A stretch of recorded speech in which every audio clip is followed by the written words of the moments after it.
Pin India से मैं आपका अतिंद्रपाल सिंह सभी श्रोताओं का स्वागत करता हूं यूट्यूब चैनल पिन इंडिया पर। 1 जुलाई को भारत की सर्वोच्च न्यायालय ने अपनी आत्मा की अंतःकरण की आवाज़ के अंतर्गत एक बहुत ही बड़ा निर्णय दिया है। इस निर्णय ने पूरे भारत को हिला दिया है।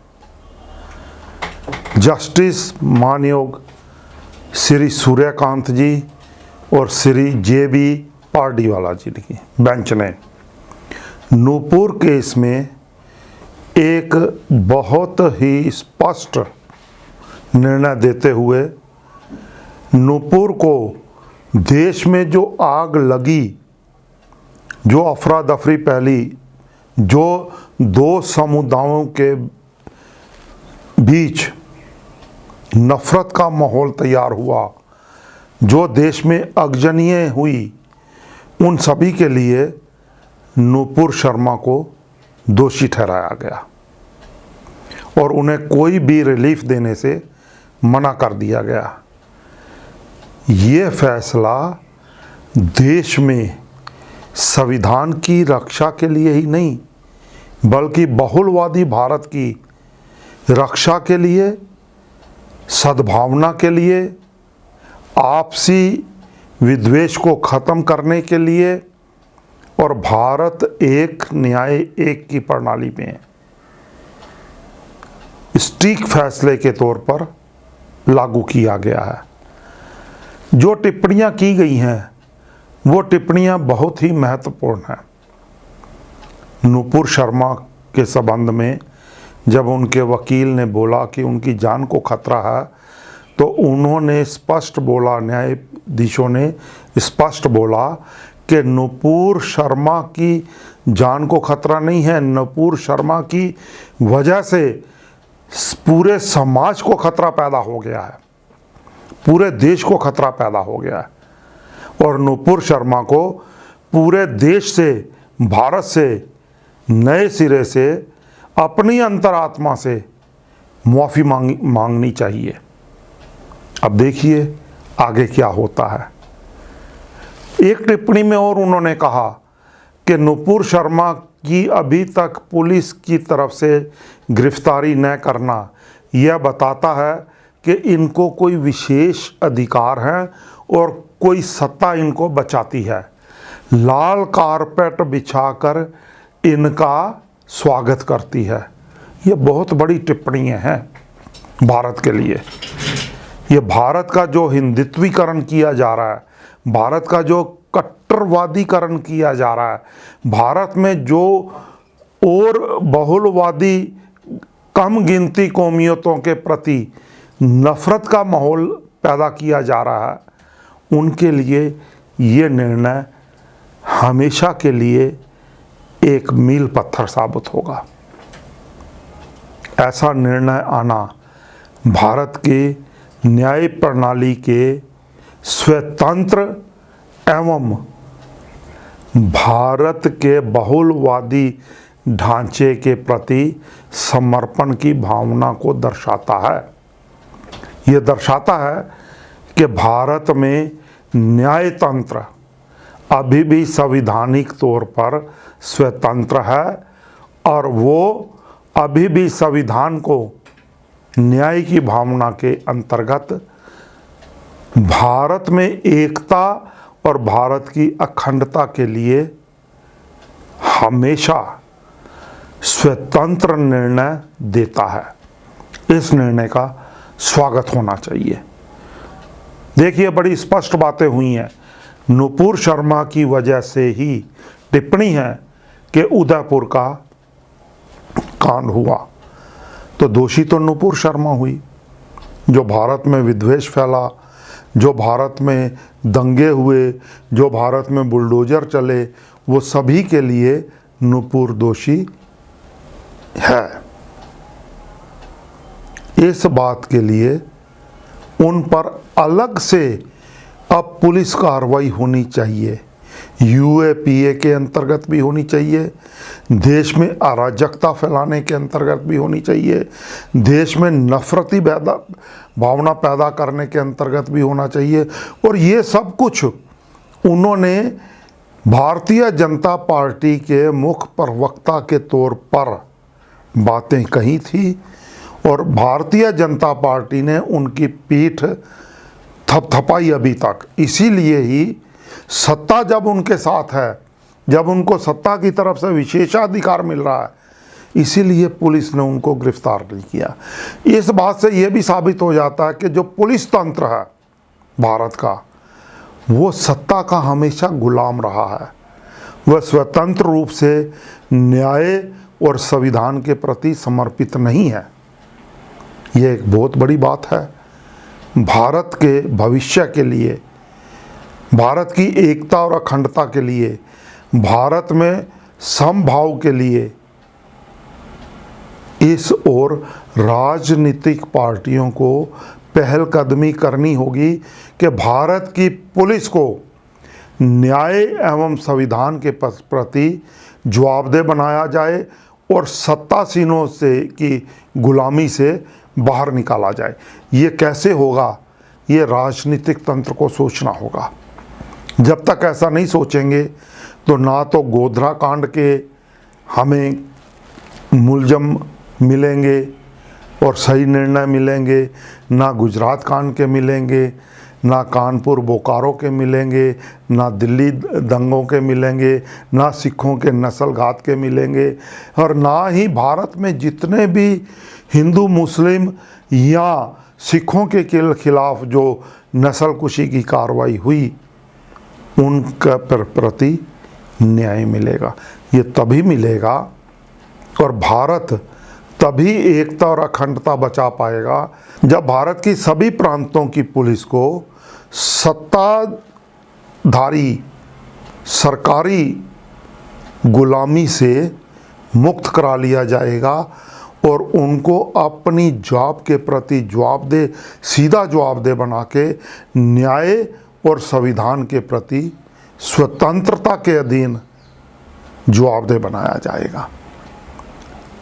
जस्टिस सूर्यकांत जी एवं जस्टिस JB पार्डीवाला जी का ये निर्णय स्वागत योग्य है और भारत के भविष्य के लिए बहुत सेहतमंद है।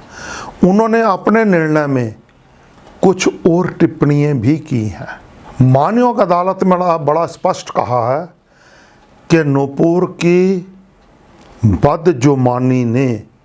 बदजुबानी, इसे समझिएगा, एक सबसे बड़ी पार्टी और सत्ताधारी पार्टी की प्रवक्ता के लिए अगर सर्वोच्च अदालत ये लफ्ज़ इस्तेमाल करती है तो उसके लिए सत्ताधारियों को शर्मसार होना चाहिए। उन्होंने बोला कि अकेली इसकी बदजुबानी ने भारत का माहौल बिगाड़ दिया और जो कुछ भी हुआ उसके लिए यह स्वयं जिम्मेवार है।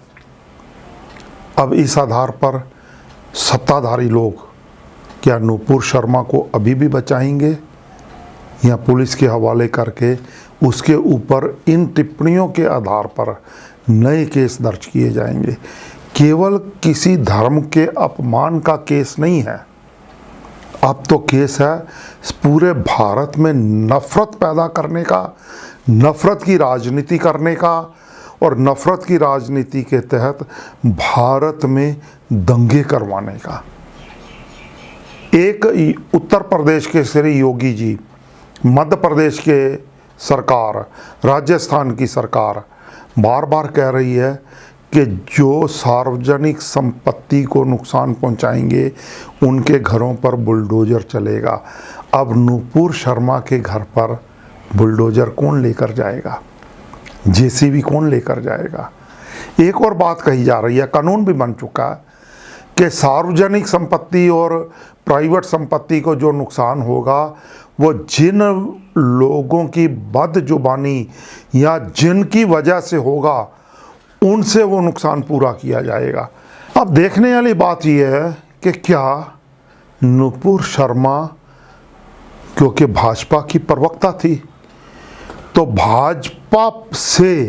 भाजपा की राजनीतिक संपत्ति से जो सार्वजनिक संपत्ति को नुकसान पहुंचा है उसका भरपाई की जाएगी या नहीं की जाएगी। अगर कानून के समस्त सभी एक समान है, और कानून जैसे योगी जी भी बोलते हैं, मोदी जी भी बोलते हैं, शाह जी भी बोलते हैं, मध्य प्रदेश राजस्थान की सरकार भी बोलती है, और भाजपाई तंत्र भी बोलता है, हरियाणा भी बोलता है, सभी बोलते हैं कि हम संविधान और कानून को एक समान लागू करते हैं, तो ये उनके लिए लिटमस टेस्ट आ गया है कि भाजपा की प्रवक्ता की तरफ से दिए गए बयान से जो पूरे देश में नुकसान हुआ है उसकी भरपाई क्या भाजपा से करवाई जाएगी, नुपुर शर्मा से करवाई जाएगी। नुपुर शर्मा की भी संपत्ति पर दंगाइयों जैसा आरोप लगा के जेवीसी और बुलडोजर चलाए जाएंगे? चलने तो चाहिए। न्याय का तंत्र तो यही है, न्याय एक समान लागू भी तभी होगा। अब मानयोग सर्वोच्च अदालत ने बहुत स्पष्ट कह दिया है कि नुपुर शर्मा को बहुत ही खास प्रबंध मिले हैं, रेड कारपेट वाली सुविधाएं मिली हैं, जिस वजह से पुलिस ने उनके खिलाफ आज तक कोई कार्रवाई नहीं की है। अदालत की यह टिप्पणी बहुत महत्वपूर्ण है कि अगर एक एफआईआर दर्ज हो जाती है तो मुलजम को गिरफ्तार किया जाना चाहिए।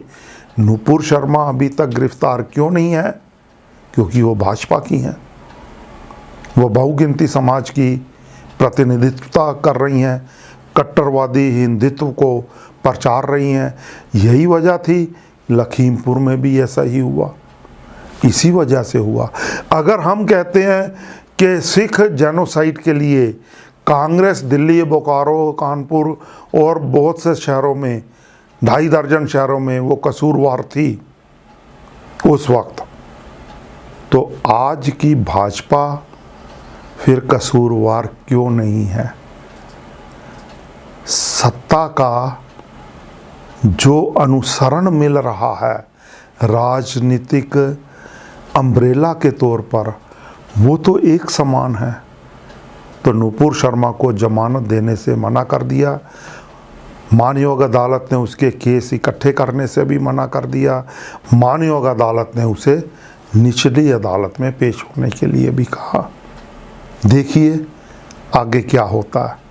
क्या भारत के सर्वोच्च न्यायाधीशों को दिए गए निर्णय का सत्ता, शासन और प्रशासन अमल करता है, उसकी मान मर्यादा रखता है कि उसके खिलाफ भुगतता है? ये आने वाला समय बताएगा। इस पर निगाह रखिएगा, इस पर टिप्पणी दीजिएगा, इस पर बोलिएगा। बोलना बहुत ज़रूरी है। वाक स्वतंत्रता का जब तक हम इस्तेमाल नहीं करेंगे, बोलेंगे नहीं, हम संविधान को नहीं बचा पाएंगे, कानून व्यवस्था को नहीं बचा पाएंगे, कानून के राज को नहीं बचा पाएंगे, नागरिकों को नहीं बचा पाएंगे, भारत की बहुलवादी प्रवृत्ति को और कौमियता को नहीं बचा पाएंगे। इसलिए बोलना और स्वतंत्र तौर पर बोलना और लिखना और स्वतंत्र तौर पर लिखना लाजमी है हर नागरिक के लिए। तो टिप्पणी अवश्य कीजिएगा, इसे शेयर जरूर कीजिएगा। ये भी कर्तव्य है न्याय का तंत्र स्थापित करने के लिए। लाइक ज़रूर कीजिएगा, इससे पता चलता है कि आप न्याय को पसंद करने वाले हैं। और अपने पिन इंडिया यूट्यूब चैनल को सब्सक्राइब करके बेल का बटन